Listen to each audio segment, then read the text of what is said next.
السلام عليكم ورحمة الله وبركاته. إن الحمد لله نحمده ونستعينه، من يهده الله فلا مضل له ومن يضلل فلا هادي له، ونشهد أن لا إله إلا الله وحده لا شريك له، ونشهد أن محمدًا عبده ورسوله. أما بعد، فأعوذ بالله من الشيطان الرجيم. بسم الله الرحمن الرحيم. وقال الله تعالى في كلامه المجيد والفرقانه الحميد: وعباد الرحمن الذين يمشون على الأرض هونا وإذا خاطبهم الجاهلون قالوا سلاما والذين يبيتون لربهم سجدا وقياما والذين يقولون ربنا اصرف عنا عذاب جهنم إن عذابها كان غراما. وقال رسول الله صلى الله عليه وسلم: خيركم من تعلم القرآن وعلمه. وقال عليه السلام: القرآن حجة لك أو عليك. وقال عليه السلام: إن الله يرفع بهذا الكتاب أقواما ويضع به الآخرين. رب اشرح لي صدري ويسر لي أمري واحلل عقدة من لساني يفقه قولي. اللهم فقهنا في الدين وعلمنا التأويل. اللهم اجعلنا منهم الذين آمنوا وعملوا الصالحات وتواصوا بالحق وتواصوا بالصبر. আলহামদুলিল্লাহ, যাবতীয় প্রশংসা এবং গুণগান একমাত্র মহিয়ান ও গরিয়ান আল্লাহ রাব্বুল আলামিনের জন্য, যে আল্লাহ সুবহানাহু ওয়া তাআলা নাজিল করেছেন মহাবিশ্বের মহাবিস্ময় মহাগ্রন্থ আল কুরআনুল কারীম। যে আল্লাহ পাক আমাদেরকে মুসলিম পরিবারে জন্মগ্রহণ করার তৌফিক দান করেছেন, মুহাম্মদ সাল্লাল্লাহু আলাইহি ওয়াসাল্লামের উম্মত হওয়ার সৌভাগ্য দান করেছেন, আজকের মাহফিলে সুস্থ শরীরে আসার তৌফিক দান করেছেন। সকলেই বলি আলহামদুলিল্লাহ।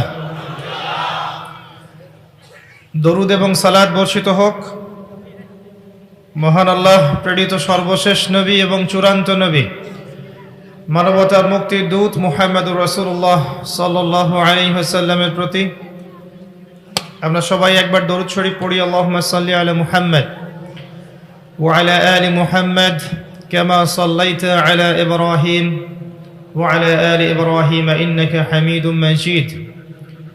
আল্লাহুম্মা বারিক আলা মুহাম্মদ ওয়া আলা আলি মুহাম্মদ কামা বারাকতা আলা ইব্রাহিম ওয়া আলা আলি ইব্রাহিম ইন্নাকা হামিদুম মাজিদ। সম্মানিত উপস্থিতি, কেমন আছেন আপনারা?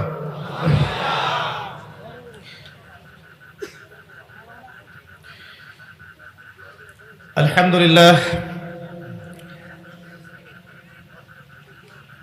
আল্লাহ রাব্বুল আলামিন পবিত্র কোরআনুল কারীমের মধ্যে সূরা আল ফুরকান নামে একটা সূরা নাজিল করেছেন। কি নাম? ফুরকান শব্দের অর্থ কি?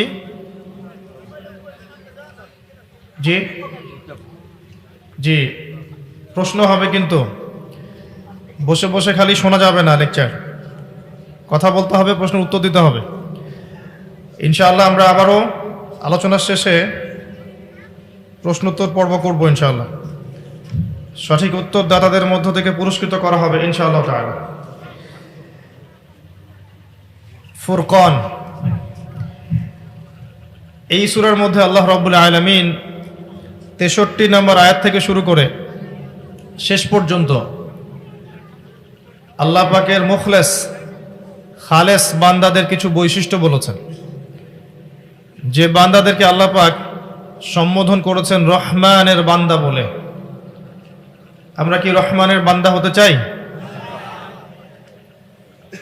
নাকি শয়তানের বন্ধু হতে চাই?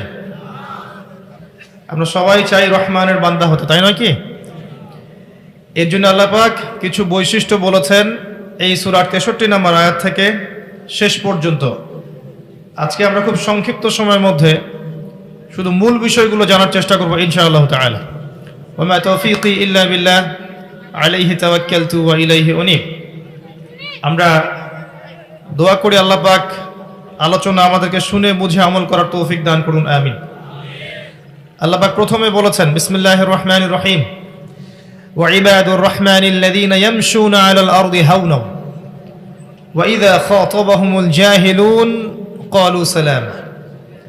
রহমানের বান্দা হতে হলে প্রথম যে বৈশিষ্ট্য সেটা হলো এই, আল্লাহ পাক বলছেন রহমানের বান্দারা, আমার বান্দারা জমিনে চলাফেরা করে নম্রভাবে, জমিনের মধ্যে হাঁটে চলে বিচরণ করে নম্রভাবে ভদ্রভাবে, এবং যদি অজ্ঞ ব্যক্তিরা তাদের সাথে তর্ক করতে আসে, ঝগড়া করতে আসে, ফাসাদ করতে আসে, তারা বলে সালামান, সালাম, তোমাদের উপর শান্তি বর্ষিত হোক, আমরা জাহেলদের সাথে লড়াই করি না। রহমানের বান্দারা মানুষের সাথে লড়াই ঝগড়া ক্রন্দল এড়িয়ে চলে, বিনয়ের সাথে পথ চলে। সূরা বনী ইসরাঈল আল্লাহ পাক বলেছেন দম্ভ ভরে জমিনের বুকে বিচরণ করো না, ওয়ালা তামশি ফিল আরদি মারহা, জমিনের বুকে দম্ভ অহংকার করে চলো না। ইন্নাকা লান তাখরিকাল আরদা ওয়া লান তাবলুগাল জিবালা তুলা, তুমি মানুষ খুব তুচ্ছ, তুমি এই জমিনকে ধসিয়ে দিতে পারবে না, আর পাহাড়ের উচ্চতায় পৌঁছাতে পারবে না। আপনারা পাহাড় আমাদের চেয়ে ভালো চিনেন না? মানুষ কি এই জমিনকে ধসাতে পারবে? পাহাড়ের সামনে, সুউচ্চ পাহাড়ের সামনে মানুষকে কি খুব ক্ষুদ্র দেখায় না? আল্লাহ পাক সেটাই বলছেন, দম্ভ ভরে চলো না, তুমি জমিনকে ধসিয়ে দিতে পারবে না। হে মানুষ, তুমি এতই ক্ষুদ্র এবং তুমি পাহাড়ের উচ্চতায় পৌঁছতে পারবে না।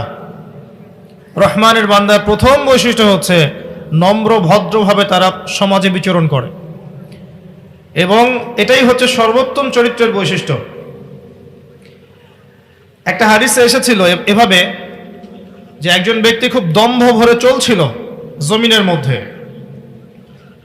আল্লাহ রাব্বুল আলামিন তাকে সহ মাটিটাকে ধসিয়ে দিয়েছেন আযাব স্বরূপ, কিয়ামত পর্যন্ত সে মাটিতে ধসতেই থাকবে। সবাই বলি নাউযুবিল্লাহ। তো আমাদের হাঁটাগুলো ঠিক করতে হবে। এমনকি আমাদের নবী, প্রিয় নবী মুহাম্মদুর রাসূলুল্লাহ সাল্লাল্লাহু আলাইহি ওয়াসাল্লাম কিভাবে হাঁটতেন, হাদিসের মধ্যে এসেছে তিনি এমনভাবে হাঁটতেন মনে হতো তিনি উপর থেকে নিচে নামছেন। সামনের দিকে একটু ঝুঁকে হাঁটতেন, মনে হতো তিনি উপর থেকে নিচে হাঁটছেন। আর আমাদের হাঁটা চলাগুলো দেখবেন বুক ফুলিয়ে সিনা টান করে, মনে হয় দুনিয়াতে আমি একাই আছি আর কেউ নাই। আর যদি আল্লাহ পাক সামান্য কিছু ক্ষমতা দিয়ে বসেন, তাহলে হাঁটা চলার যে বৈশিষ্ট্য দেখা যায়, তখন মনে হয় পুরো দুনিয়াটাই আমার আর কেউ নাই। এরপরে দেখবেন মেয়ে মানুষের হাঁটা, পুরুষের পোশাক পরে মেয়েরা এমনভাবে হাঁটবে দেখে মনে হবে দুনিয়াতে তারা একাই আছে আর কেউ নাই। হাঁটা চলা ঠিক করতে হবে, আল্লাহ পাক তৌফিক দান করুন। প্রথম বৈশিষ্ট্য। আর সমাজে অজ্ঞ জাহেলরা থাকবে। জাহেল কারা? যারা জাহেলিয়াতে থাকে তারা জাহেল। আলেমকে, যে ব্যক্তি ইলম অনুযায়ী আমল করে সে আলেম। জাহেলকে, যে জাহেলিয়াতের কাজ করে সে জাহেল। কথা কি বুঝতে পারছেন? জাহেলিয়াতের কাজ, যেমন কেউ যদি মদ খায় সে জাহেল, শিরক করে জাহেল। একজন ব্যক্তি বেদাআতি সে জাহেল। একজন ব্যক্তি ধরেন সুদখোর সে একটা জাহেল। একজন মেয়ে বেপর্দা সে জাহেল। একজন ব্যক্তি আল্লাহর হালালকে হারাম করছে, হারামকে হালাল করছে, সে জাহেল। যে জাহেলিয়াতে লিপ্ত আছে এই ব্যক্তি জাহেল। তো জাহেলরা আল্লাহর বান্দাদেরকে কষ্ট দিতে চাইবে, গায়ে পড়ে কষ্ট দিতে চাইবে, তখন তারা বলবে সালাম, শান্তি বর্ষিত হোক তোমাদের উপরে। লানাতুল জাহিলুন, আমরা জাহেলদের সাথে ঝগড়া ফাসাদ করি না। আল্লাহ পাক আমাদের সবাইকে প্রথম বৈশিষ্ট্যটা অর্জন করার তৌফিক দান করুন, আমিন। দ্বিতীয় আয়াতে আল্লাহ পাক বলছেন ওয়াল্লাযীনা ইয়াবিতুনা লিরাব্বিহিম সুজদান ওয়া কিয়ামা। রহমানের বান্দাদের দ্বিতীয় বৈশিষ্ট্য হচ্ছে তারা রাত্রি যাপন করে, রাত্রি এমনভাবে যাপন করে যে তারা সেজদায় আছে অথবা সলাতে দণ্ডায়মান আছে। এখানে তাহাজ্জুদের সলাতকে বোঝানো হয়েছে। মূলত রাতের সলাত মাগরিব এবং এশার সলাত, কিন্তু রাত্রি যাপন বলতে বোঝানো হয় বিছানা থেকে উঠে, ঘুমানোর পর বিছানা থেকে উঠে আবার আল্লাহর সামনে দাঁড়ানো। এটা হচ্ছে শেষ রাতের সলাত বা তাহাজ্জুদের সলাত। আল্লাহ পাক আমাকে সহ আপনাদের সবাইকে আদায় করার তৌফিক দান করুন। একটা হাদিসের মধ্যে এসেছে যে রাসূলুল্লাহ সাল্লাল্লাহু আলাইহি ওয়াসাল্লাম বলেছেন, শেষ রাতে, রাতের শেষ অংশে আল্লাহ রাব্বুল আলামিন প্রথম আসমানে নেমে আসেন। আল্লাহ কিভাবে নেমে আসেন এটার ব্যাখ্যা করার সামর্থ্য আমাদের নাই, ক্ষমতাও নাই, প্রয়োজনও নাই। এটা আল্লাহর শান, আল্লাহ পাক যেভাবে সেভাবেই নেমে এসে আল্লাহ পাক বলেন শেষ রাতে, কে আছো, কে আছো আমার কাছে কিছু চাইবে, আমি তোমাকে দিব। কে আছো আমাকে ডাকবে, আমি তোমার ডাকে সাড়া দিব। কে আছো আমার কাছে ইস্তেগফার করবে, আমি তোমাকে মাফ করে দিব। ফজর পর্যন্ত আল্লাহ পাক এভাবেই বলতে থাকেন। আর আমরা ওই সময় কি করি ভাই? দুনিয়াবি কাজে ব্যস্ত থাকি, সিরিয়াল দেখতে থাকি, অথবা ঘুমাই, অথবা মৌজ মাস্তি করি, তাই না ভাই? বেশিরভাগ মানুষ এমনই করে। জান্নাতে স্পেশাল কিছু কক্ষ আছে, স্পেশাল কিছু গুরফা থাকে না, কিছু স্পেশাল ঘর বাড়ি। কমন বাড়ি এক জিনিস, স্পেশাল বাড়ি আর এক জিনিস না? স্পেশাল বোঝেন কি আমার কথা? ভাষা বুঝতে পারছেন? আমি অবশ্য আপনাদের ভাষা বুঝি না, আপনারা আপোষে কি বলেন আমি বুঝি না। তো যাই হোক, আমি চেষ্টা করছি যে ভাষা সবাই বোঝে সেই ভাষাই ব্যবহার করার জন্যে। স্পেশাল কিছু গুরফা বা কক্ষ আছে, এগুলো সেই সব মানুষদের জন্যে যারা নম্রভাবে মানুষের সাথে কথা বলে, যারা মানুষকে বেশি বেশি খাওয়ার খাওয়ায়। এই যে সামনে রমজান আসছে, বেশি থেকে বেশি ইফতার করাবেন, পারবেন না? যারা খাবারের দোকান দিয়েছেন, বেশি বেশি মানুষকে ফ্রি খাবার খাওয়াবেন, দেখবেন ইনশাআল্লাহ আপনার রুজিতে বরকত হবে।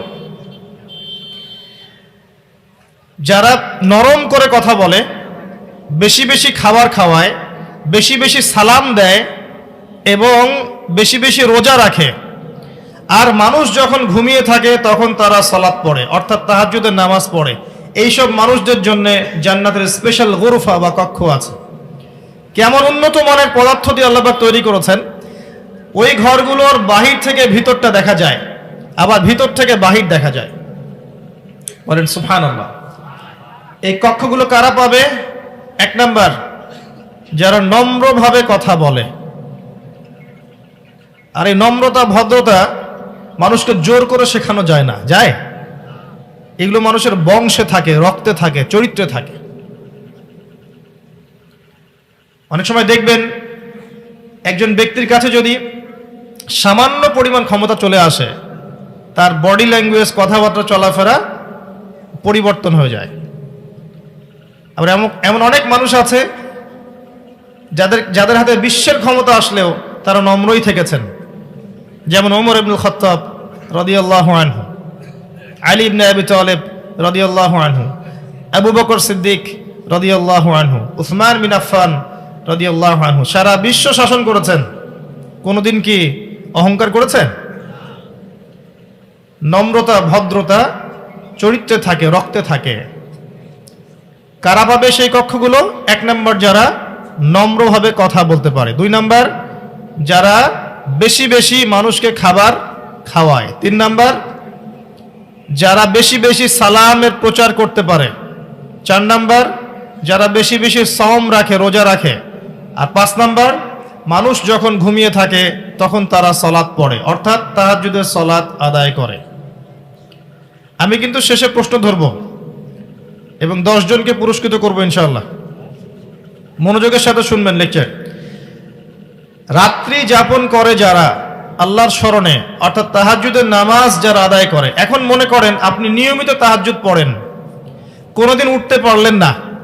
আপনার ফজিলত হচ্ছে আপনি যে ঘুমিয়ে গেছেন ওই রাতে ঘুমানোর বদলে আল্লাহ পাক আপনাকে নামাজের নেকি দিয়ে দিবেন ইনশাআল্লাহ।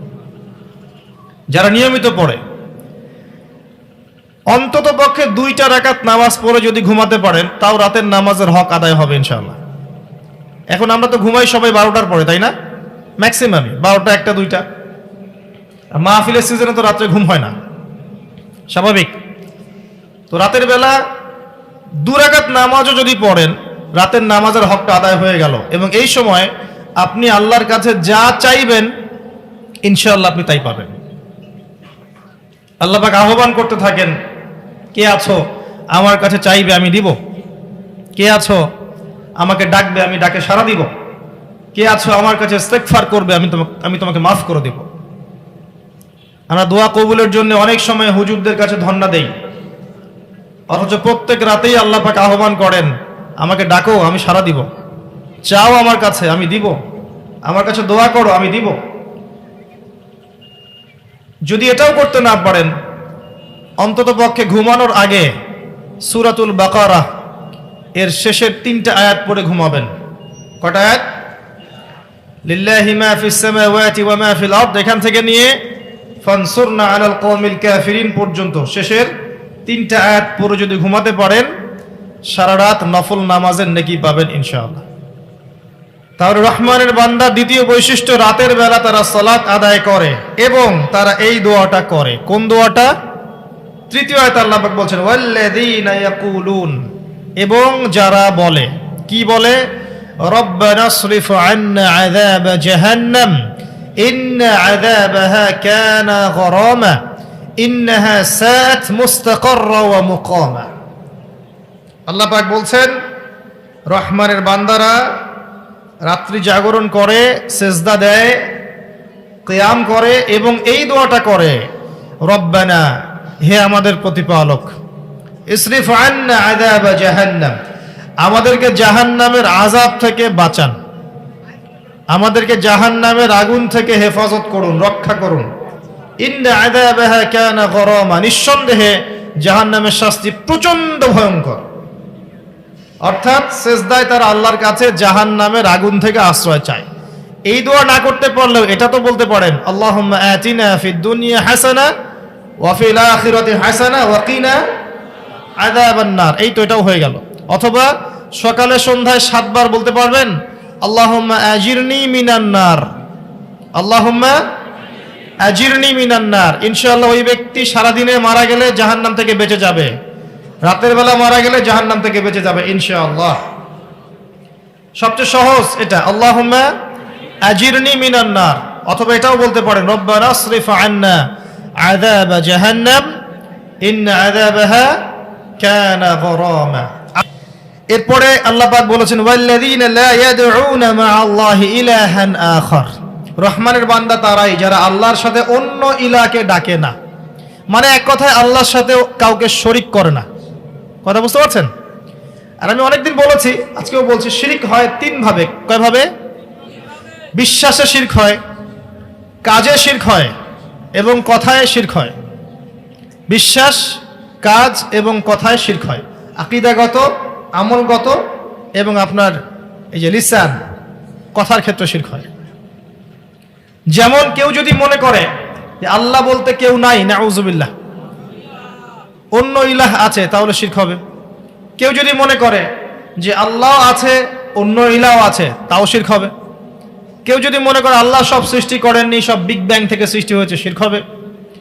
কেউ যদি মনে করে আল্লাহর হালালকে আমি হারাম করতে পারি, শিরক হবে। কেউ যদি মনে করে আল্লাহর হারামকে আমি হালাল করে নিতে পারি, শিরক হবে। কেউ যদি মনে করে তাকদীর বলতে কিচ্ছু নাই, শিরক হবে। কেউ যদি আল্লাহ ছাড়া অন্য কারো নামে নজর মানত করে, শিরক হবে। কেউ যদি আল্লাহ ছাড়া অন্য কারো নামে কসম করে, তাও শিরক হবে। কেউ যদি আল্লাহ ছাড়া অন্য কারো নামে জবাই করে, শিরক হবে। কেউ যদি আল্লাহ ছাড়া অন্য কাউকে সেজদা করে, শিরক হবে। কেউ যদি আল্লাহ ছাড়া অন্য কারো কাছে দোয়া করে, শিরক হবে। কেউ যদি তাবিজ, কবজ, মালা, রিং, আংটি মাদুলিতে ঢুকায় আর আকীদা পোষণ করে এর মধ্য দিয়ে আমার রোগ ভালো হয়ে যাবে, শিরক হবে। কেউ যদি বলে ডাক্তারটা ভালো ছিল তাই আমার মা বেঁচে গেছে, শিরক হবে। কেউ যদি বলে জাহাজের ক্যাপ্টেন খুব ভালো ছিল, না হলে জাহাজটা ডুবে যেত, শিরক হবে। অগণিত অসংখ্য ক্ষেত্র আছে যেখানে শিরক হতে পারে, কথায়, কাজে এবং চিন্তায়। আপনাকে জানতে হলে পড়তে হবে কিতাবুত তাওহীদ। কোন বই? কিনেন পড়েন, এটা বললে অনেক সময় যাবে। কিতাবুত তাওহীদ। এমনকি কেউ যদি বলে যুগটা ভালো না, সময়টা ভালো না, এই বাতাসটা ভালো না, তাও শিরক হবে। কেউ যদি নিজের নাম রাখে শাহিন শাহ, শিরক হবে। রাজাধিরাজ, শাহিন শাহ মানে কি? রাজাধিরাজ, শিরক হবে। আল্লাহ পাকের যতগুলো হালাল আছে এগুলোকে কেউ যদি হারাম করে দেয়, আল্লাহ পাকের যত হারাম আছে এগুলোকে যদি হালাল করে নেয়, তবু শিরক হবে। অনেক ক্ষেত্র আছে। কিতাবুত তাওহীদ পড়েন, আল্লাহ পাক আপনাদেরকে শিরক থেকে বাঁচিয়ে রাখুন, আমিন। মনে রাখবেন, যার আমল নামায় শিরক থাকবে সে জান্নাতে যাবে না। কুদিয়াল আমর, এটা হয়ে গেছে লিখিত। যার আমল নামায় শিরক থাকবে সে জান্নাতে যাবে না। আমল নামায় শিরক থাকলে তার আমল নামাকে ধ্বংস করে দেওয়া হবে।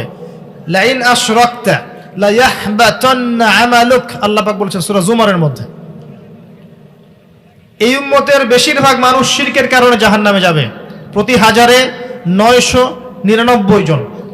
কিন্তু সুসংবাদ হচ্ছে এই, যে ব্যক্তি শিরক করবে না, যে ব্যক্তি শিরক করবে না, তার অনেক বড় বড় গুনাহ থাকলেও আল্লাহ পাক সব মাফ করতে পারেন ইনশাআল্লাহ। আল্লাহ পাক হাদিসে কুদসিতে বলেছেন, হে আদম সন্তান, তুমি আমার সামনে আসমান এবং জমিন সমান পাপ নিয়েও যদি আসো, কিন্তু আমার সাথে শিরক করো নাই, আমি আল্লাহ তোমার সামনে আসমান জমিন সমান ক্ষমা নিয়ে হাজির হব। মিরাজের রাতে নবী সাল্লাল্লাহু আলাইহি ওয়াসাল্লামের সাথে আল্লাহ পাকের যে কয়েকটা কথা হয়েছে, তার মধ্যে একটা হচ্ছে এরকম যে আল্লাহ পাক 3টা হাদিয়া দিয়েছেন। কয়টা হাদিয়া? একটা হচ্ছে 50 ওয়াক্ত নামাজ, যেটাকে কমিয়ে 5 ওয়াক্ত আনা হয়েছে, কিন্তু 5 ওয়াক্ত পড়লে 50 ওয়াক্তের নেকি পাবেন। এই উম্মতের যে কোনো ভালো কাজকে 10 দিয়ে গুণ করে দেওয়া হবে। এটা 1 নাম্বার। 2 নাম্বার হচ্ছে সূরা বাকারার শেষের 3টা আয়াত। কয়টা আয়াত? শেষের 3 আয়াত। এবং 3, আল্লাহ পাক বলেছেন, হে নবী, আপনার উম্মতের কেউ যদি শিরক না করে, ইনশাআল্লাহ আমি তার সমস্ত গুনাহ মাফ করতে পারি। আল্লাহ পাক আমাদের সবাইকে শিরক থেকে বাঁচিয়ে রাখুন, আমিন। ওয়ালা ইয়াকতুলুনা আন-নাফস আল্লাতী হারামাল্লাহু ইল্লা বিল হক। রহমানের বান্দাদের অন্যতম বৈশিষ্ট্য হচ্ছে তারা মানুষকে অন্যায়ভাবে হত্যা করে না। ইল্লা বিল হক, যখন হত্যার হক থাকবে তখন আলাদা বিষয়। ইসলামে যেমন কেউ যদি মুরতাদ হয়ে যায় তখন তার মৃত্যুদণ্ড দেওয়া জায়েজ। কেউ যদি কাউকে হত্যা করে তখন তার কিসাস করা জায়েজ। কেউ যদি বিবাহিত ব্যক্তি হয়ে ব্যভিচার করে তখন তাকে হত্যা করা, রজম করা জায়েজ। এরকম ইল্লা বিল হক, যেখানে হক আছে এগুলো বাদ দিয়ে অন্যায়ভাবে তারা মানুষকে হত্যা করবে না। আর একটা বিষয় এখন বলে দেই, যে এই পৃথিবীতে সবচেয়ে বেশি যে কাজটা এখন হয় সেটা হলো মানুষকে অন্যায়ভাবে হত্যা করা। এবং কিয়ামতের আলামতগুলোর মধ্যে অন্যতম হচ্ছে যে কিয়ামতের আগে আগে মানুষদেরকে অন্যায়ভাবে বেশি বেশি হত্যা করা হবে। হত্যা বেড়ে যাবে, হারাজ বেড়ে যাবে। নবীকে জিজ্ঞাসা করা হলো, হারাজ কি ইয়া রাসূলুল্লাহ? তিনি বলছেন, হারাজ হচ্ছে হত্যাকাণ্ড। শুধু একজন ব্যক্তি আরেকজনকে হত্যা করছে এমন নয়, গণহত্যা। এই গণহত্যাকে বলা হয় হারাজ। কতগুলো গণহত্যার হিস্ট্রি নেবেন। প্রথম বিশ্বযুদ্ধ ইতিহাস পড়ে দেখেন কত কোটি মানুষকে মারা হয়েছে, এবং একটা তুচ্ছ ঘটনাকে কেন্দ্র করে একজন অস্ট্রিয়া হাঙ্গেরির মধ্যে রাজকুমার থাকে না গভর্নমেন্টের, যে আসলে আমি বুঝাতে পারছি না তাদের ভাষাটা, আসলে উচ্চ পদস্থ কিছু কর্মকর্তা থাকে না, একজন এবং তার ওয়াইফ যাচ্ছেন রাস্তায় 1914 সাল জুন মাসের দিকে, গরমের সময়। আতাতাই হঠাৎ করে দূর থেকে শুট করেছে, দুজন মারা গেছে। কথা বুঝতে পারছেন? এই একটা ঘটনা। এই ঘটনার আগ পর্যন্ত পুরো ইউরোপ ঠান্ডা, একদম ঠান্ডা, রিল্যাক্সড, কোনো যুদ্ধ নাই। শুধুমাত্র জার্মানির সাথে ওই ফ্রান্সের একটু যুদ্ধ চলছিল 1882 সাল থেকে শুরু করে। এমনি ঠান্ডা ছিল, নর্মাল। এই ঘটনাটা ঘটলো, ঘটার পরে এই অস্ট্রিয়া হাঙ্গেরি 14 দিন পরে হামলা করলো তার পাশের দেশটাকে। কথা বুঝতে পারছেন? এবার এর যে পাশের দেশ, এই দেশের মিত্র রাষ্ট্র হচ্ছে রাশিয়া। সে তার পাশে এসে দাঁড়ালো যে আমার বন্ধুকে কেন আক্রমণ করা হচ্ছে, আমি পাশে দাঁড়াবো আর কি। কথা বুঝতে পারছেন? এবার রাশিয়ার সাথে আবার বন্ধুত্ব এদিকে ফ্রান্সের, সেও আবার এদিক থেকে হামলা শুরু করলো। আর অস্ট্রিয়া হাঙ্গেরির বন্ধু হচ্ছে জার্মানি, জার্মানি আবার এর সাথে যোগ দিল। দেখেন, একটা ঘটনা থেকে আস্তে আস্তে এই দুই দেশ 2 থেকে 3, 3 থেকে 4, 4 থেকে 5, 5 থেকে 6, তারপরে আবার আসলো এদিকে বুলগেরিয়া, সরি ভুল বলেছে, বেলজিয়াম, বুলগেরিয়া না, বেলজিয়াম।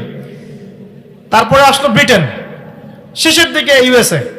একটা করে দেশ ম্যাসাকার। 10 বছরের মধ্যে এখানে কয়েক কোটি মানুষ শেষ। ফার্স্ট ওয়ার্ল্ড ওয়ার পড়ে দেখেন হিস্ট্রিগুলো, শুধু এখানেই কয়েক কোটি মানুষ মারা গেছে। সেকেন্ড ওয়ার্ল্ড ওয়ার, ওখানে গিয়ে দেখেন, ওখানে আরো বেশি মানুষ, এর চেয়ে ডাবল মানুষ এখানে মারা গেছে। এবং এই যুদ্ধগুলো কিন্তু মুসলিমরা লাগায়নি, ভাগ্যিস। যখন আমাদের ইসলামের ইতিহাসে জিহাদের কিছু থাকে, ওগুলোকে তুলে তুলে নিয়ে ইসলামকে বিতর্কিত করে, অথচ ওদের পুরো হিস্ট্রি জুড়েই হত্যাকাণ্ড। এরপরেও দেখবেন ভিয়েতনামে, চায়নায়, মাও সেতুংয়ের সময়, ওইদিকে লেনিন স্ট্যালিনের সময়, সোভিয়েত ইউনিয়নে, এখনকার প্যালেস্টাইনে, এদিকে ইরাকে, যে সিরিয়ায়, আপনার এই যে লেবাননে, জর্ডানে, এই যে ইরানে, এইদিকে আপনাদের তো এই পাশেই আছে ওই যে আরাকানে, প্রতিটা জায়গায় যে অসংখ্য মানুষকে নির্বিচারে হত্যা করা হয়েছে। এগুলোর বিষয়ে মানবতার ধ্বজাধারীরা চুপ, কারণ রক্ত যেহেতু মুসলিমের। আল্লাহ পাক বলছেন রহমানের বান্দারা অন্যায়ভাবে কাউকে হত্যা করবে না। আপনাদেরকে তথ্য দেই একটা, রাসূলুল্লাহ সাল্লাল্লাহু আলাইহি ওয়াসাল্লাম যখন জীবিত ছিলেন এবং 4 খলিফার সময় পর্যন্ত সব মিলিয়ে হয়তো বা 100টা বা 110টার মতো যুদ্ধ হয়েছে। কথা বুঝতে পারছেন? 23 বছর নবী সাল্লাল্লাহু আলাইহি ওয়াসাল্লামের নবুয়ত জীবন, তারপরে আরো 30 বছর খেলাফত, আবু বকর, ওমর, উসমান, আলী রাদিয়াল্লাহু আনহুম আজমাইন। এই যে প্রায় 30, 20, 50, 3, 53, এই 53 বছরের যে ঘটনা, এই 53 বছরের মধ্যে হয়তো দেখবেন আপনি 100 থেকে 110-20টা যুদ্ধ হয়েছে হাইয়েস্ট। এর মধ্যে সব মিলিয়ে 10,000 মানুষও মারা যায় নাই। আমার কথা কি বুঝতে পারছেন? সব মিলিয়ে, শত্রু মিত্র সব মিলিয়ে 10,000 মানুষও মারা যায় নাই। হিস্ট্রি ঘেটে দেখেন, শুধু ফার্স্ট ওয়ার্ল্ড ওয়ারে এরা কয়েক কোটি মানুষকে হত্যা করেছে। তারপরে এরাই মুসলিমদেরকে বলবে মুসলিমরা জঙ্গি, মুসলিমরা সন্ত্রাসী, আর আমরা এগুলো গিলবো, হজম করব। ইসলাম কখনো অন্যায়ভাবে মানুষকে হত্যা করা শেখায়? ইসলাম কখনো এটাও শিখিয়েছে জোর করে কাউকে মুসলিম বানাতে হবে? একজন মানুষ ইসলাম কবুল করবে না, তাকে কি জোর করে কবুল করানো যাবে? জায়েজ আছে? কোন আলেম বলেছে জায়েজ আছে? আল্লাহ নিজে বলছেন রহমানের বান্দা হতে হলে অন্যায়ভাবে কাউকে হত্যা করা যাবে না। সব সমস্যা ইসলামের সাথে, আর আমরা এগুলো হজম করি আর গিলি, কারণ আমরাও টেবিল উল্টাতে পারছি না। পড়াশোনা করেন, জ্ঞান অর্জন করেন, দেখবেন পৃথিবীতে একমাত্র শান্তি মানবতা রিলিজনের নাম কি? কোনো সন্দেহ আছে? কোনো সন্দেহ নাই। আল্লাহ পাক আমাদেরকে প্রকৃত মুসলিম হওয়ার তৌফিক দান করুন। ওয়ালা ইয়াজনুন, রহমানের বান্দারা জিনা করে না। এটা নিয়ে আমি কয়েকটা কথা বলেছি আগে। প্রিয় ভাই, যুবক যুবতীদেরকে বলবো, জিনা থেকে বেঁচে থাকেন। আপনার দোয়া আল্লাহ পাক এমন ভাবে কবুল করবেন ইনশাআল্লাহ, সাক্ষাৎ মৃত্যুর হাত থেকে আল্লাহ পাক আপনাকে বাঁচাতে পারেন যদি আপনি জিনা ছাড়তে পারেন। দলিল নেবেন? 3 জন ব্যক্তি পাহাড়ের গুহায় আটকে পড়েছে। এটা কোনো গল্প না, বনু ইসরাইলের যুগের ঘটনা। পাহাড়ের মুখের মধ্যে পাথর এসে আটকে গেছে।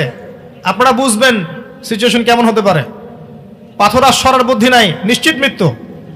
3 জন বলছে এখন কিচ্ছু করার নাই, আমাদের নেক আমলের ওসিলা দিয়ে দোয়া করো। ঠিক আছে, একজন নেক আমলের ওসিলা দিচ্ছেন। আল্লাহ, আমার পিতা মাতা ছিল, আমি ওই যে পশু পাখি চড়াতাম, বাসায় ফিরতাম, নিজে দুধ খেতাম না, সন্তানকে খাওয়াতাম না, আগে আমার মাকে খাওয়াতাম।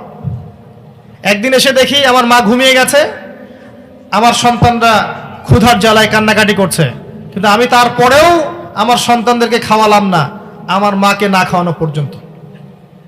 আল্লাহ, এই আমলটা যদি তোমার কাছে ভালো লাগে, আজকে পাথরটা সরিয়ে দাও। পাথরটা সরে গেল, কিন্তু বের হওয়ার জন্য যথেষ্ট নয়। আরেকজন ব্যক্তি বলছে, আল্লাহ, আমার একজন দাস ছিল, আমার কাছে কাজ করত, 1 মাসের পারিশ্রমিক বাকি ছিল, সে না নিয়ে চলে যায়। আমি সেই পারিশ্রমিক দিয়ে গবাদি পশু কিনি, দিন দিন সেটা বাড়তে থাকে, এক পর্যায়ে অনেকগুলো গবাদি পশু হয়। অনেক দিন পর সেই ব্যক্তি ফিরে এসে বলে, আমার পারিশ্রমিক দাও। আমি বলি, সবগুলো গরু ছাগলই তোমার। সে বলে, আমার সাথে কি মশকরা করছো? আমি বলি, না, মশকরা করছি না, সবই তোমার, তোমার টাকা দিয়ে কিনেছিলাম, আজকে এতগুলো হয়েছে, সব নিয়ে যাও। সে সব নিয়ে যায়। আল্লাহ, এই কাজ যদি তোমার জন্য করে থাকি, এই দরজা খুলে দাও, এই মুখটা খুলে দাও। পাথর সরে যায়, বের হওয়ার জন্য এনাফ নয়। এই যে ব্যক্তি, তৃতীয় ব্যক্তি, সে বলছে, আল্লাহ, আমার একজন চাচাতো সুন্দরী বোন ছিল, এই মেয়ের সাথে আমি জেনা করতে চাইতাম, ভোগ করতে চাইতাম, তাকে পেতে চাইতাম, খুব ভালোবাসতাম। সে আমাকে বলল, 100 স্বর্ণ মুদ্রা দিলে আমি রাজি। যেমনটা আপনাদেরকে এখন বলে, একটা বড় চাকরি করতে হবে, তাহলে আমি রাজি, অথবা আপনাকে নিজের পায়ে দাঁড়াতে হবে, জমি কিনতে হবে, বাড়ি কিনতে হবে, তাহলে আমি রাজি, তোমার সাথে আছি। তো সে মেয়ে, সে 100 স্বর্ণ মুদ্রা নিল এবং রাজি হয়ে গেল। অনেক কষ্ট করে এই বেচারা 100 স্বর্ণ মুদ্রা জোগাড় করলো, তাকে দিল। এই কাজ করতে যাবে, সে তার বোনের 2 পায়ের মাঝখানে বসেছে। এমন সময় সেই মেয়ে বলছে, হে আল্লাহর বান্দা, আল্লাহকে ভয় করো। সেই যুবক ওই অবস্থা থেকে ফিরে চলে গেল, 100 স্বর্ণ মুদ্রাও নেয় নাই। তখন সে বলছে, আল্লাহ, এই কাজ যদি তোমার সন্তুষ্টির জন্য করে থাকি, আজকে এই বিপদ থেকে আমাদেরকে বাঁচাও। পাহাড়ের গুহার মুখ থেকে পাথরটা সরে গেল। আমি আপনাকে বুঝাতে পারিনি হাদিসটা। যদি আপনি জিনা ছাড়তে পারেন, আল্লাহ পাক আপনার দোয়া এমন ভাবে কবুল করবেন ইনশাআল্লাহ, যে আপনাকে আল্লাহ পাক সাক্ষাৎ মৌতের হাত থেকে বাঁচাতে পারেন। এটা হচ্ছে রহমানের বান্দাদের অন্যতম বৈশিষ্ট্য। ওয়ালা ইয়াজনুন ওয়া মান ইয়াফআল যালিকা ইয়ালকা আসামা। কিন্তু কেউ যদি এই কাজ করে, তাকে জাহান্নামের অতল তলে নিক্ষেপ করা হবে। শুধু তাই নয়, আল্লাহ বলেন, ইউদাআফ লাহুল আযাবু ইয়াওমাল কিয়ামাহ ওয়া ইয়াখলুদ ফীহি মুহানা। কিয়ামতের মাঠে এই শাস্তিকে ডাবল বাড়িয়ে দেওয়া হবে। নাউযুবিল্লাহ। শাস্তি তো আমি আপনাকে কয়টা বললাম, গোশত খাওয়া আর যে চুলার শাস্তি, ওইটাই সেই মুহানা। বুঝতে পারছেন? এই যে চুলা দেখে এসেছেন নবী সাল্লাল্লাহু আলাইহি সাল্লাম জাহান্নামের ভিতরে, এই হলো মুহানা। ওয়া ইয়াখলুদ ফীহি মুহানা। তবে আল্লাহ পাক সুসংবাদ দিয়েছেন তার পরের আয়াতে। আল্লাহ পাক বলছেন, ইল্লা মান তাবা। কিন্তু যারা তওবা করবে, কিন্তু যারা তওবা করবে, ওয়া আমানা, এবং ঈমান নিয়ে আসবে, ওয়া আমিলা আমালান সলিহান, ঈমান আনার পরে সৎ আমল করতে থাকবে, উলাইকা ইউবাদদিলুল্লাহু সাইয়্যাতিহিম হাসানাত। এই সব মানুষদের জন্য আমি সমস্ত গুনাহগুলোকে নেকি দিয়ে পরিবর্তন করে দেব ইনশাআল্লাহ। জিনা করত, পাপ করত, শিরিক করেছে, ইত্যাদি ইত্যাদি, তওবা করে ফিরে আসলো, ঈমান আনলো, এবার বেশি বেশি নেক আমল করা শুরু করলো, ইনশাআল্লাহ তাআলা আল্লাহ পাক তাদের সমস্ত গুনাহকে নেকি দিয়ে পরিবর্তন করে দিবেন ইনশাআল্লাহ। আমরা কি চাই না এটা? আল্লাহ পাক আমাদেরকে করার তৌফিক দান করুন। ওয়ামান তাবা ওয়া আমিলা সলিহান ফাইন্নাহু ইয়াতুবু ইলাল্লাহি মাতাবা। আল্লাহ পাক তারপর বলছেন, ওয়াল্লাযিনা লা ইয়াশহাদুনা যুর। রহমানের বান্দারা মিথ্যা সাক্ষ্য দেয় না, যেটা দেয়া এখন আমাদের সুন্নত হয়ে গেছে, তাই না? মিথ্যা সাক্ষ্য দেয়া আমাদের সুন্নত হয়ে গেছে এখন। যারা মিথ্যা সাক্ষ্য দেয় না, ওয়াল্লাযিনা লা ইয়াশহাদুনা যুর ওয়া ইযা মাররু বিল লাগwi মাররু কিরামা। আর অহেতুক কথা এবং কাজের পাশ দিয়ে তারা গেলে সসম্মানে চলে যায়, ওগুলোতে লিপ্ত হয় না। কথা বুঝতে পারছেন না? অহেতুক কথা, বেহুদা বেফাস কথাবার্তা এবং কাজ, এগুলোতে তারা জড়ায় না, তারা নিজেদের সম্মান নিয়ে সেখান থেকে চলে যায়। মাররু কিরামা বলা হয়েছে, সসম্মানে প্রস্থান করে। ইযা মাররু বিল লাগwi, এই যে লাগবির ব্যাখ্যাটা শুনতে হবে আপনাকে। এই যে আমরা অনেক সময় কিছু কনসার্ট করি, এটা অহেতুক কথা কাজ। চায়ের দোকানে বসে অযথাই গীবত পিটাই, অহেতুক কথা কাজ। ছেলে পেলে দেখবেন গোল হয়ে এক জায়গায় বসে আছে, মোবাইল ফোনে লুডো খেলছে, অহেতুক কথা কাজ। সারা রাত ধরে আপনি অহেতুক পর্নোগ্রাফি দেখছেন, অহেতুক। মহিলাদেরকে বসিয়ে দেন, আপোষে গীবত তহমত করতে করতে শেষ। চায়ের দোকানে বসেছেন, অন্য জায়গায় বসেছেন, বাজারে বিশ্ব অর্থনীতি রাজনীতি আলাপ করতে করতে শেষ। যার কোনো জ্ঞানই নেই আপনার, আপনি বুঝেনই না, কিন্তু আলাপ করতে শেষ। আপনার ওই কথায় কিছুই কিন্তু এসে যায় না আসলে। অহেতুক কথা এবং কাজের বিষয়গুলো থেকে দেখলে রহমানের বান্দারা সসম্মানে পাশ কাটিয়ে চলে যায়, সম্মান নিয়ে চলে যায়, ওখানে লিপ্ত হয় না। এটা রহমানের বান্দাদের অন্যতম বৈশিষ্ট্য। ওয়াল্লাযীনা ইযা যুক্কিরু বিআয়াতি রাব্বিহিম লাম ইয়াখিরু আলাইহা সুম্মা ওয়া উমিয়ানা। যখন রহমানের বান্দাদেরকে আল্লাহর আয়াত পড়ে শোনানো হয়, মানে আল্লাহ এবং তার রাসূলের বিধানগুলো শুনিয়ে দেওয়া হয়, তারা বধির অন্ধের মতো আচরণ করে না। কথা বুঝতে পারছেন? শুনেও কিছু প্যারালাইজ রোগী আছে, শুনলো কান দিয়ে ঢুকলো আর কান দিয়ে বের করে দিল, শেষ। হ্যাঁ, কোরআনে আছে, হাদিসে আছে, শুনলো এক কান দিয়ে বের করলো, শেষ। রহমানের বান্দারা এমন অথর্ব প্যারালাইজ রোগী নয়, তারা রিয়্যাক্ট করে। সূরা আনফালের মধ্যে আছে না, যখন তাদের সামনে আল্লাহর আয়াত তেলাওয়াত করা হয়, যাদাতহুম ঈমানা, ঈমান বেড়ে যায়। আল্লাহর উপরে তাওয়াক্কুল শুরু হয় তাদের। রহমানের বান্দারা এমন হয় না যে তাদের সামনে কোরআন এবং হাদিস থেকে ওয়াজ করা হচ্ছে, নসিহত করা হচ্ছে, বোঝানো হচ্ছে, তারা শুনছে না, অন্ধের মতো দেখছে না, গবাদি পশুর মতো পড়ে আছে, এমন তারা হবে না। কারা হবে এমন? সূরা আরাফের 179 নম্বর আয়াত পড়ে দেখেন, আল্লাহ পাক বলেছেন, ওয়ালাকাদ যারানা লিজাহান্নামা কাসীরাম মিনাল জিন্নি ওয়াল ইনস। প্রচুর জিন আর মানুষকে দিয়ে আমি জাহান্নাম পূর্ণ করব।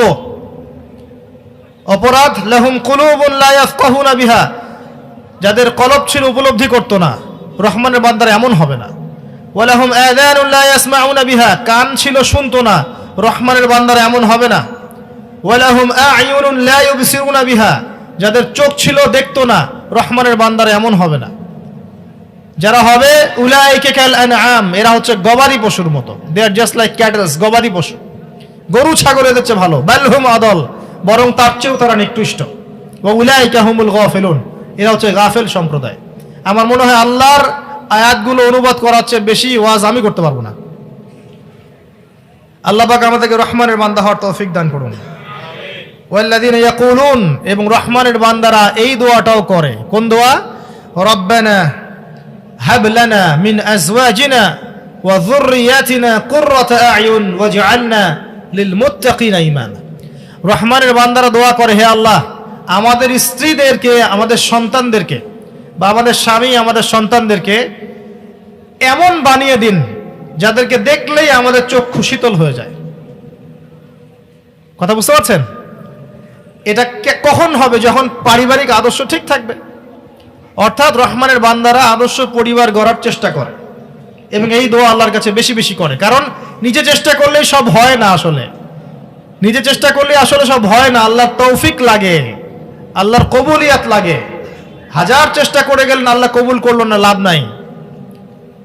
আবার আল্লাহ পাক অটোমেটিকলি নুসরা নাজিল করবেন না, সাহায্য নাজিল করবেন না, যদি আমরা চেষ্টা না করি। দুটোর মধ্যে একটা ব্যালেন্স করতে হবে, চেষ্টাও করতে হবে, দোয়াও করতে হবে। আমার কথা কি বোঝা যায় ভাই? এটা হচ্ছে রহমানের বান্দাদের বৈশিষ্ট্য। আর দু একটা কথা বলে আল্লাহ পাক শেষ করেছেন। এই যে কাজগুলো যারা করবে, প্রথম থেকে আসেন, এই যে কাজগুলো যারা করবে, এক নাম্বার কি ছিল? নম্রভাবে চলবে, জাহেলদের সাথে তর্ক করবে না, সালাম বলবে, রাত অতিবাহিত করবে, তাহাজ্জুদ গোজার হবে, শিরিক করবে না, অন্যায়ভাবে মানুষকে হত্যা করবে না। একটা আমি ছেড়ে গেছে মনে হয়, সেটা হলো তারা যখন খরচ করে, ব্যয় করে, তখন অপচয় করে না, মধ্যম পন্থায় খরচ করে। বেশি অপচয় করে না, আবার কার্পণ্য করে না, মাঝামাঝি খরচ করে। এই কাজ যারা করবে, যারা জিনা করবে না, যারা তওবা করে ফিরে আসবে, নেক আমল করবে, ঈমান নিয়ে আসবে, যারা অহেতুক কথা কাজে লিপ্ত হবে না, মিথ্যা সাক্ষ্য দিবে না, যারা এই দোয়াগুলো করবে, জাহান্নাম থেকে বাঁচতে চাইবে, আদর্শ পরিবার গড়ার চেষ্টা করবে, এই মানুষদেরকে, রহমানের এই বান্দাদেরকে আল্লাহ পাক বলছেন যে উলাইকা ইউজজাউনাল গুরফাতা বিমা সাবর। ওই যে গুরফার কথা বললাম প্রথমে, জান্নাতে এমন কিছু বালাখানা থাকবে যেগুলো এমন উন্নত মানের, ভেতর থেকে বাহির দেখা যায়, বাহির থেকে ভেতর দেখা যায়, এইসব গুরফা তাদেরকে দেয়া হবে ইনশাআল্লাহ, বিমা সবরু, তারা যে সবর করেছে, এই সবরের কারণে, এই যে ধৈর্য ধরেছে, এই বিধানগুলোর উপর অটল থেকেছে, এই কারণে রহমানের বান্দাদেরকে এমন কিছু গুরফা দেয়া হবে যা কোনো চোখ দেখে নাই, কোনো কান শোনে নাই, কোনো হৃদয়ে কল্পনাও করে নাই। বলেন সুবহানাল্লাহ। শুধু তাই নয়, ওয়ায়ুলাক্কাউনা ফীহা তাহিয়াতাও ওয়া সালামা, তারা যখন সেখানে যাবে অভিবাদন জানানো হবে, মালায়েকারা তাদেরকে অভিবাদন জানাবেন সসম্মানে, সালামুন আলাইকুম, তোমাদের প্রতি শান্তি বর্ষিত হোক, তোমরা এখানে চিরস্থায়ী হবে, তোমাদেরকে আর এখান থেকে বহিষ্কার করা হবে না, অভিবাদন জানানো হবে। তাহিয়াতাও ওয়া সালামা খালিদিনা ফীহা হাসুনাত মুস্তাকাররা ওয়া মুকামা। শুধু তাই নয়, তাদের এই যে প্রতিদান, এটা কেড়ে নেওয়া হবে না, তারা চিরদিন সেখানে অবস্থান করবে ইনশাআল্লাহ। কোনো দিনও তাদেরকে সেখান থেকে বের করে দেওয়া হবে না, সেখানে কোনো অসার কথা শুনবে না, কোনো অসার কাজ শুনবে না, সালাম আর সালাম, শান্তি আর শান্তি। স্বয়ং আল্লাহ রাব্বুল আলামিন তাদের সাক্ষাৎ দিবেন, তাদেরকে সাক্ষাৎ দিবেন, আল্লাহ পাক নিজে তাদেরকে দেখা দিবেন জান্নাতে ইনশাআল্লাহ তাআলা। এবং এর চেয়ে বড় কোনো প্রাপ্তি নাই যে আল্লাহ পাককে তারা দেখতে পারবে। নবীজিকে জিজ্ঞেস করা হচ্ছে কিভাবে তারা দেখবে আল্লাহকে। নবীজি বলছেন সাল্লাল্লাহু আলাইহি ওয়াসাল্লাম, পূর্ণিমার চাঁদকে দেখতে তোমাদের কোনো সমস্যা হয়? সাহাবীরা বলছেন না, তোমরা এভাবেই আল্লাহকে দেখবে ইনশাআল্লাহ। এটাই জান্নাতের সবচেয়ে বড় প্রাপ্তি। আপনার হুরপড়ি, নদী, নহর, বাড়ি, চিরস্থায়িত্ব, এইগুলোর চেয়ে বড় প্রাপ্তি হচ্ছে তারা আল্লাহকে দেখবে।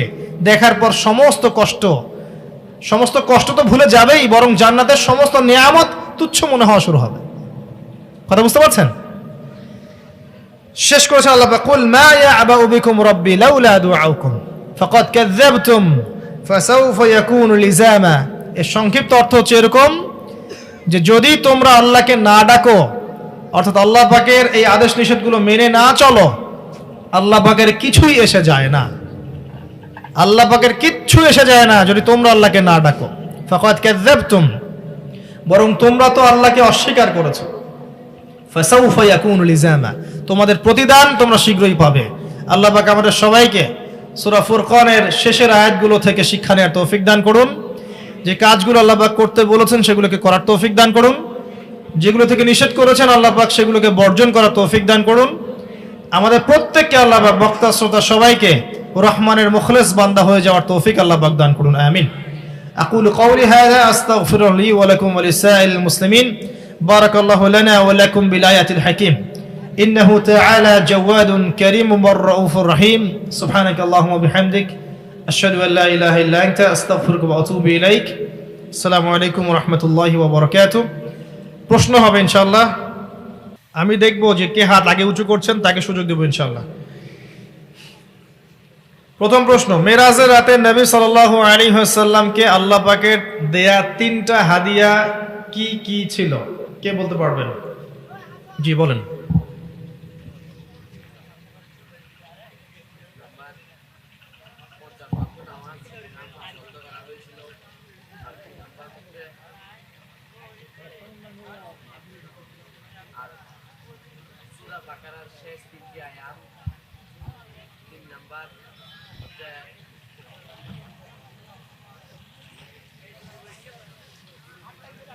বলেন, চেষ্টা করেন।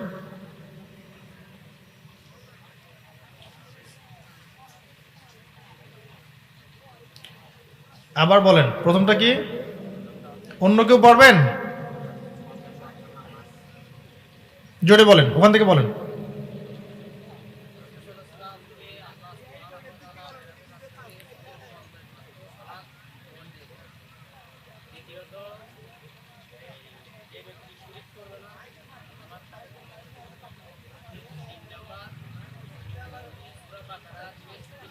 মাশাআল্লাহ।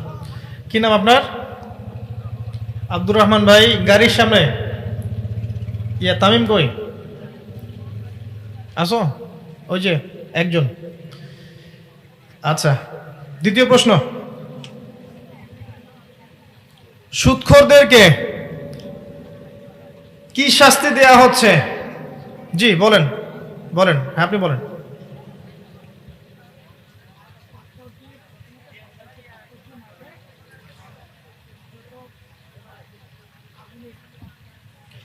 বসেন, উত্তর ঠিক হয়নি। জি বলেন।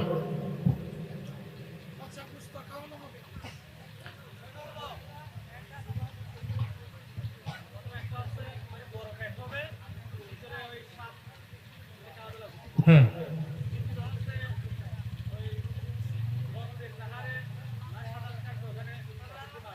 জি জি জি, শুক্রিয়া।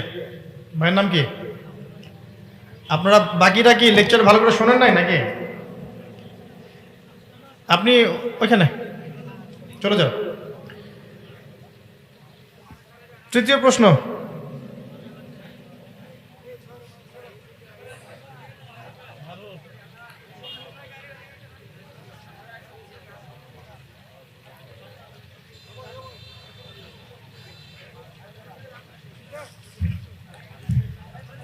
5টা কাজ বলতে হবে, যেই 5টা কাজ করলে শিরক হয়। কে বলবেন? 5টা কাজ যেটা করলে শিরক হয়, শিরক। হ্যাঁ বলেন, বলেন বলেন।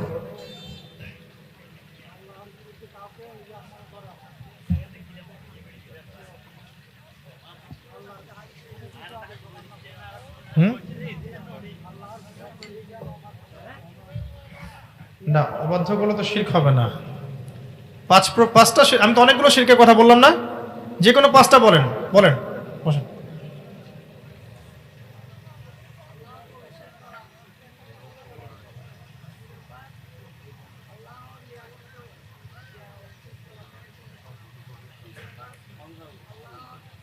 বলেন, আপনি বলেন।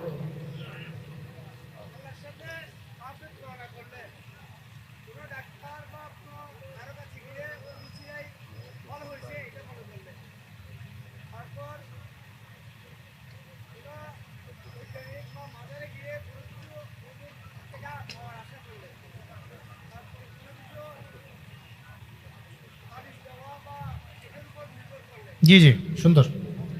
বলেন, একটা বলেন।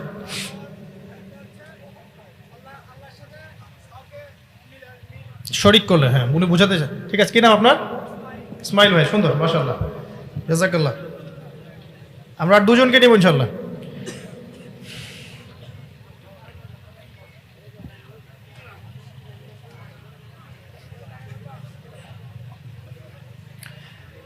সূরা ফুরকানে রহমানের বান্দাদের যে কয়টা বৈশিষ্ট্য বলা হয়েছে তার মধ্যে মাত্র 5টা বলতে হবে। কে পারবেন? রহমানের বান্দাদের, আপনি আগে অ্যান্সার করছেন? উনি কি আগে অ্যান্সার করছেন? আগে কি সঠিক উত্তর দিয়েছেন? আচ্ছা, তার ওনাকে সুযোগ দিই, তারপরে আপনার কাছে আসি। বলেন।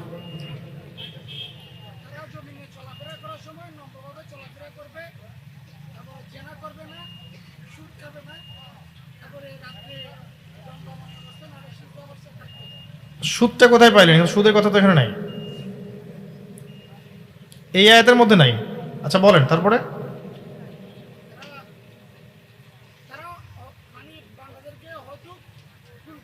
হয়তো হত্যা করবেন, হ্যাঁ। জি,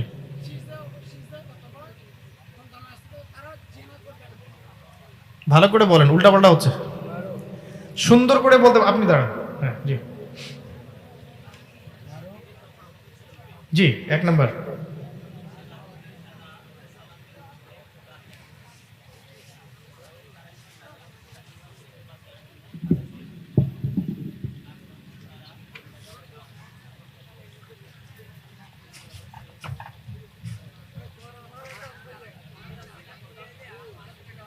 আরো পারবেন? বলেন।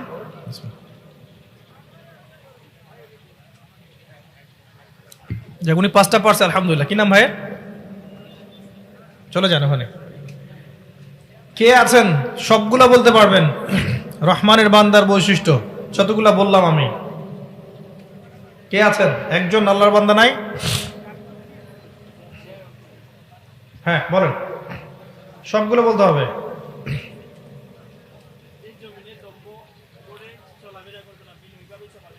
জি, মানুষকে বেশি বেশি করে কামাবে? এখানে এটা নাই। যে রাত্রি যাপন করবে, সিজদা দণ্ডায়মান অবস্থায় রাত্রি যাপন করবে। আচ্ছা বসেন বসেন, লাস্ট প্রশ্ন। অনেক কঠিন প্রশ্ন হয়ে যাচ্ছে নাকি? সহজ প্রশ্ন করছি।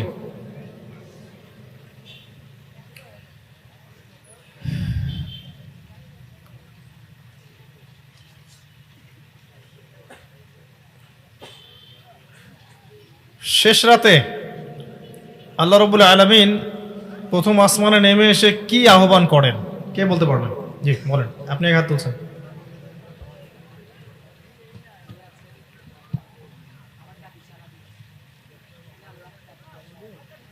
বলেন, আরো বলেন। একটাই? আল্লাহ পাক তিনটা আহ্বান করেন। হ্যাঁ বলেন আপনি দেখি।